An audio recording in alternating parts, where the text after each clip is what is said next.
Bonjour, bonjour William, bonjour à tous. Christine Lagarde, bonjour. Bonjour. Merci d'avoir réservé à France 2 la primeur de vos réactions et votre déclaration. Le FMI, le Fonds monétaire international, a ouvert la procédure pour votre succession. Elle sera organisée d'ici au mois de mars. Êtes-vous candidate pour un deuxième mandat? Oui, je suis candidate pour un deuxième mandat. J'ai eu l'honneur de recevoir dès l'ouverture de la procédure des soutiens de la France, de la Grande-Bretagne, de l'Allemagne, de la Chine, de la Corée, du Mexique, très rapidement. Avez-vous le soutien des États-Unis?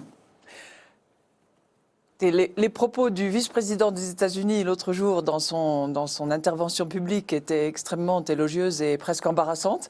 Et le secrétaire d'État au Trésor a indiqué qu'il espérait continuer à travailler avec moi. Je pense que c'est difficile pour les États-Unis de faire beaucoup plus à ce stade. Donc un concert de louanges.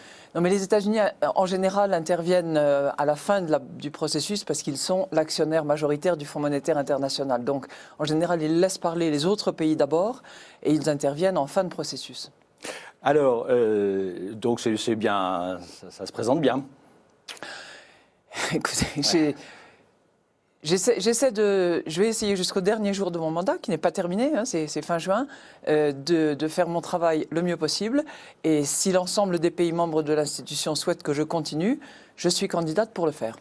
Alors, on va parler des sujets qui fâchent. C'est la première fois que vous parlez depuis votre renvoi devant la Cour de justice de la République pour l'affaire Tapie. Pensez-vous être innocenté? Les avocats ont formé un pourvoi contre cette décision. Je considère toujours que j'ai agi dans l'intérêt de l'État, conformément à la loi, et j'ai ma conscience pour moi dans cette affaire. Donc j'espère que la justice, au terme de la procédure, quelque longue qu'elle soit et pénible qu'elle soit, en conviendra, comme en a convenu d'ailleurs l'accusation publique, puisque l'accusation publique a former des conclusions de non-lieu. Oui, mais à ce stade, dans l'arbitrage en faveur de Bernard Tapie, l'instruction relève une accumulation de fautes qui dépasse la simple négligence.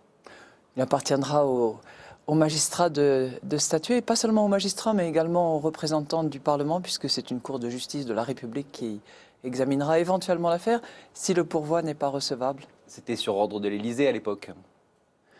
Écoutez, monsieur Chappelle, je ne vais peut-être pas continuer à évoquer cette affaire. Je crois qu'elle est devant les tribunaux et les tribunaux feront leur travail.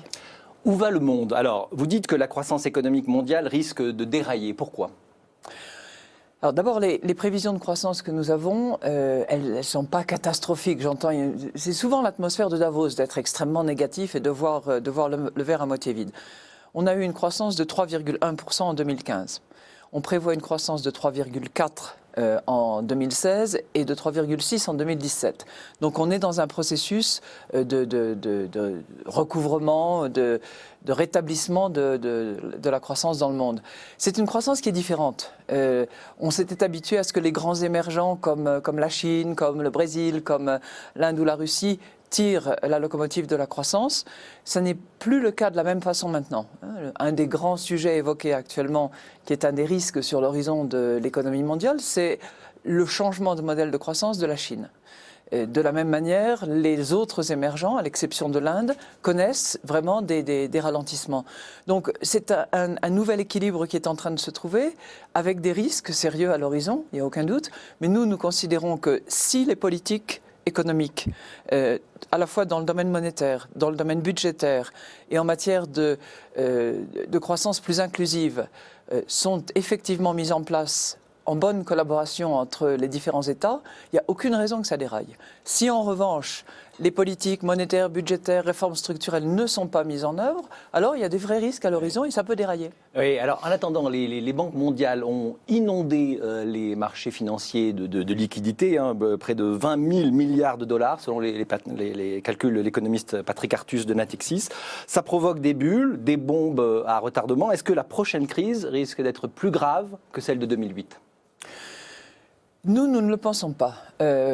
Pourquoi ? La crise de 2008, c'était d'abord et avant tout une majeure crise financière qui s'est répercutée dans tous les pays du monde à une vitesse incroyable. Qu'est-ce qui s'est passé depuis ?